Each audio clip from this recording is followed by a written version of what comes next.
Magkano lahat? 765 po. 765. Opo. Ay, pwede po ba dyan? Bigyan mo ako ng 150. Sige po. Thank you po. Tama ba? Para may alam mo kung galing ka ba malayo. Oo nga po, ma'am. Thank you. Salamat po sa Diyos, ma'am. Salamat po. Grabe sipo po. Magkano? Lahat 765. Guys, may itip si ma'am na 85 pesos. Di ba? Pangkain na to, guys. Salamat sa Diyos. Dito ay tama sa inyo, malayo naman talaga yung delivery natin eh. Babalik tayo ng Alabang nang wala tayong booking. Kasi last drop na to. So bukas naman tayo, maaga tayo. Kamusta mga kawalang umay? Panibagong araw at blessings na naman ngayong araw na to. At dahil meron nga tayong i-content ngayong araw at nagkaroon tayo ng booking from Lola Nenas Las Piñas to Okara, Manila.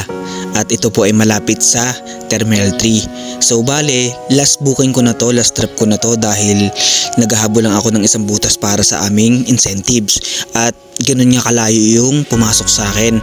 Pero nga dahil hindi ako nagka-cancel ng booking, pinick up ko yun at itiniliver ko sa customer. At talaga namang natuwa ako sa customer dahil ayun, nagbigay siya ng tip sa atin, dagdag. Dahil alam niyo naman sa lahat ng mga delivery rider dyan na bumaba talaga yung fare namin sa Grab. Kaya sa mahal din ng gas, konti na lang yung naiuwi din namin.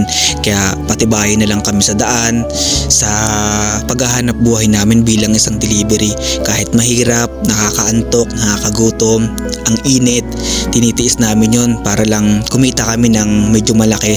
Kaya ayun, so samahan nyo ako. Tara, deliver muna tayo.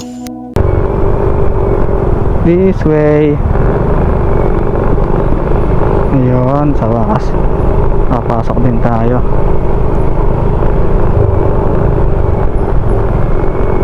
Medyo nakinakabahan tayo kasi hindi naman natin totally kabisado dito. Hello ma'am, good evening po. Si Grab po ito, si Grab.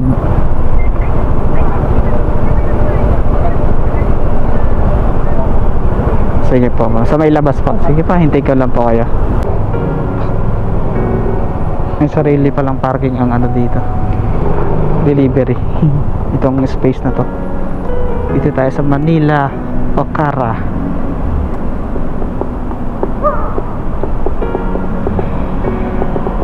So puntahan na lang natin si customer. Cash pala to, Lola Nenas. Yeah guys, ito na yung Terminal 3 o nasa kabila. Layo ng deliver natin. Hawat tulong ng Diyos, nakakarating naman tayo ng safe. So ayun natin.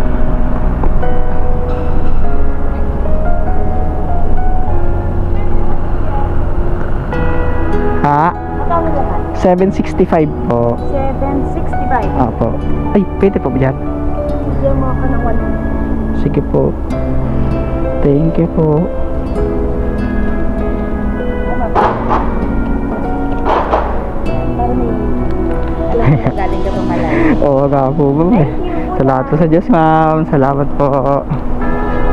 Grabe sipo po. Dahil magkano? Lahat 765. Guys, may itip si ma'am na 85 pesos. Di ba? Pangkain na to, guys. Salamat sa Diyos. Dito ay tama sa inyo, malayo naman talaga yung delivery natin eh. Babalik tayo ng Alabang nang wala tayong booking. Kasi last drop na to. So bukas naman tayo, maaga tayo babalik. Ayan guys, salamat sa Diyos, nakarating tayo ng maayos dito sa Hotel Okara, Manila. Let's go. Salamat sa Diyos. Babalik na tayo guys. Bilang isang delivery rider ay hindi ganun kadali. Kaya blessings na lang talaga kung magkakaroon tayo ng ganito kabait na customer na na-appreciate yung mga trabaho namin bilang delivery rider.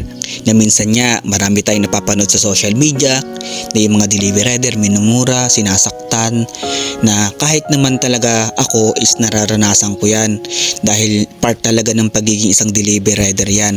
At lalo na yung kailangan natin magtimpi sa mga customer natin na minsan mumurahin ka, papagalitan ka kahit pagkakamali nila.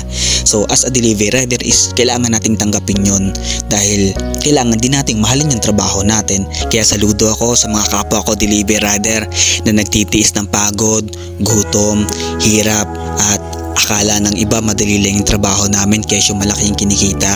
Hindi po, dahil ang pagiging isang delivery rider ay may kaakibat ng mga pagsubok sa daan, sa pagpipick up, sa mga merchant namin na talaga ng minsan nakikipagtalo ka pa sa mga customer na kailangan mong pagtimpian ng ugali mo, at na doon talaga yung kailangan pagpipigil palagi sa sarili para maging maayos at maging silent lang yung buhay natin. Kaya ayan, saludo ako sa mga kapwa ko delivery rider na nagtitiis ng pagod, hirap, puyat at gutom, init na talaga namang tinitiis namin yon para lang kumita kami ng medyo mataas. Kaya ayan, saludo talaga ako sa inyo, sa mga kapwa ko delivery rider. Kailangan lang natin magtiis sa buhay dahil nandyan talaga yung kaakibat na pagsubok. Kaya ayan, mahal na natin trabaho natin.